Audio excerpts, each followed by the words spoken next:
Hi, my name is Joe Minicozy, and I'm the principal of a company called Urban3 based in Asheville, North Carolina, and our company focuses on economic analysis of cities. What I'd like to share with you is a very brief synopsis of the analysis that we did for Athens-Clarke County. But before I get into the data, let me explain a little bit about our approach. Our company was created, we're a spinoff of a real estate development company called Public Interest Projects based in Asheville, created by Julian Price. 75% of his money went into fixing buildings, 25% went into starting businesses. Our time was the direct opposite. So we would do basically go into downtown Asheville and take a building like this and fix it up and make it into housing and a bookstore. That's the real estate development side, but really what's going on behind that is why does it matter for the rest of the community? So any kind of economic development that happens in a community has a spin-off effect to the rest of the community. We found ourselves constantly explaining this to citizens in Asheville. So if you look up the word incorporate in the Oxford American Dictionary, it says to create a company, a city, or other organization as a legal corporation. So basically, a city is a large real estate development project. So my city, Asheville, is essentially a finite boundary of land that has to be managed. This is true of Athens-Clarke County. The county can't annex the next county over, so the land that you have is critically important to understand its economic productivity. Farmers do this. If you talk to a farmer talks about the economic consequences of land use, the crop yield per acre, the water per acre, all of that's an economic model. So going back to one of the buildings that we rehabbed, on the right, it's a ground floor retail, second floor office, upper stories residential. It's an $11 million project. If by comparison, the Walmart's 20 million. On the surface, 20 is bigger than 11, right?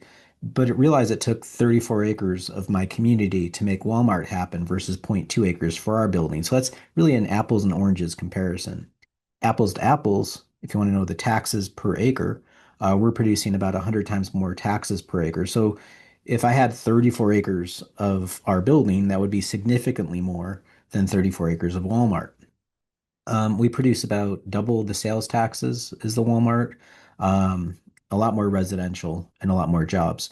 Now, this isn't to throw shade at Walmart. This isn't to criticize them. This is just to understand two different land use patterns and how it produces. So scaling this up from these two buildings, let's say, let's talk about it from an entire community standpoint and how this scales up to Athens-Clarke County. So here's your county in total value. So you see all the non-taxable land for the university. The Janssen Pharmaceutical is very valuable. Also, the Athens Country Club. Now, those are big numbers, but they're also really big properties. So rather than total value, and you can see the scale on the left, 0 is non-taxable, green is low value, purple is high value. Going from total value to value per acre, the map shifts, and you see the heat shift to the center. This is in 2 dimensions. Let's bring it to 3 dimensions so you can really see the potency. Think of this as like a bar chart kind of laid across a map as a geography. So 110 East Clayton Street is the most potent building you have in your community, far more productive than, let's say, University Oaks, coming in at a red shade, somewhere around, let's call it about $5 million of value per acre versus well over 33 when you get into the purple range. Think of this as a cartography of how your taxes are produced. Oh, also, from a taxable, non-taxable standpoint, you all are aware of this. You have a very large campus in your town. Your county is about 17% non-taxable.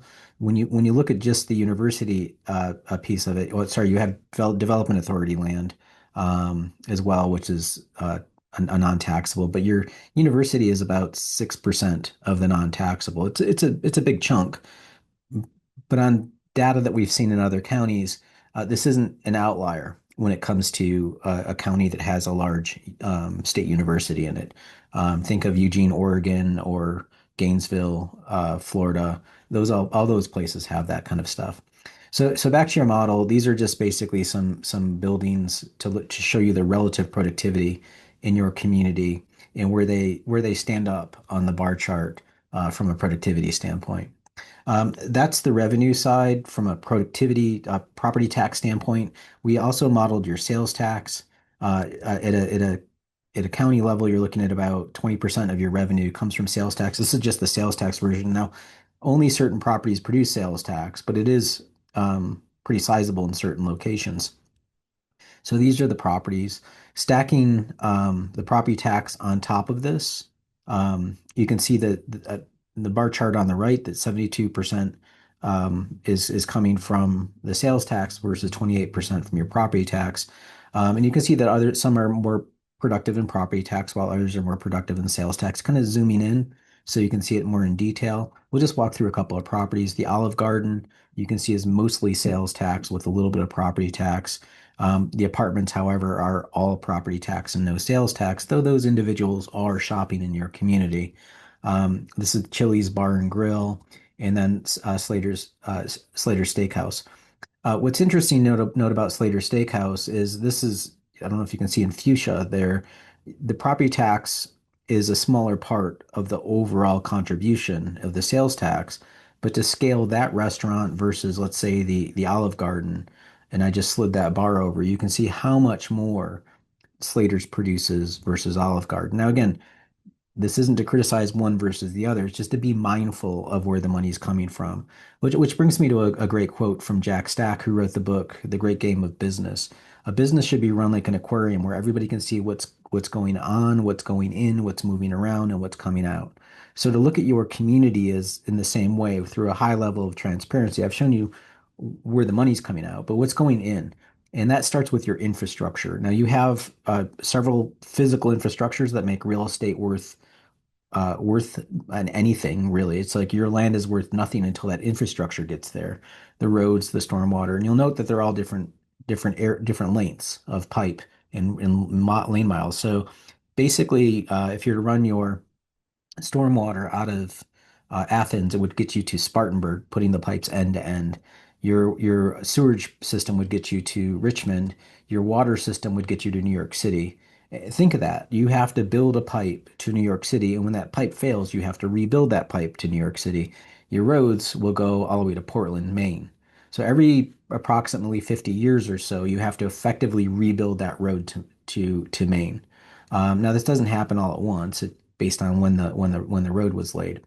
But we're going to go ahead and put that money cost into the system to see the return on investment. So here's the money coming out of the ground, just kind of uniformly colored green, and all the different layers of money and where it's coming from. Now let's look at the cost of all of this. So this is total revenue, your cost. Again, it's shaped a little differently, but here's the cost of those physical pieces with your government expenses. We're going to go ahead and shove that down into the ground because that's a sunk cost and put the money back on top of that. So if we know our revenue, we know our costs. Let's look at this from the side as if it were a boat floating in a lake. This is how it would look from a side view. Now we can net the revenue against the expenses to see what's net positive in the red versus what's net negative what's net positive in the black versus what's net negative in the red. And you can see your community in 3D and what's producing more than it's consuming versus the opposite. So again, I'm just giving you the highlights of this. About 20% of your real estate is net positive versus 80% that's net negative. This isn't, again, to say that it's negative could be bad. It's just that you're just not getting a lot of revenue based on the cost of infrastructure. And some of that might be okay for your agricultural areas. Fine. Agriculture areas are typically not taxed that much, but they also don't consume a heck of a lot of services. An ear of corn doesn't call the police and it doesn't go to school. So you don't have those costs in the community. Um, so this is a top view of the model. We did get some examples of buildings that were being built in your community from Firefly, several different projects along Firefly Trail, sorry, as well as some mixed use developments and retail. So putting these on a map, we can say here's where you are, here's where those projects pop in. Significant gains because of the density and mix of uses, some of them better than others. And then we can look at them on if this is the revenue side of where you've grown in those projects, what does it mean from a net position of the cost? So we're going to go ahead and blast them in the model here, and they're all effectively net positive. Again, some better than others, but this is the results of intentionally going in with the mindset of producing revenue for your community and understanding the impacts. So that'll make you net positive $3 million of growth based off those projects. And if your current deficit is $12 million, adding three is pretty good because it brings your deficit down. So that's the very abbreviated version of the show. I want to thank you for your time and watching this. If you want to continue digging deeper, we have a much larger view of a show on this that's about 45 minutes, and we'll go ahead and include the link to you as well. And thank you for giving us the opportunity to do the math. Take care.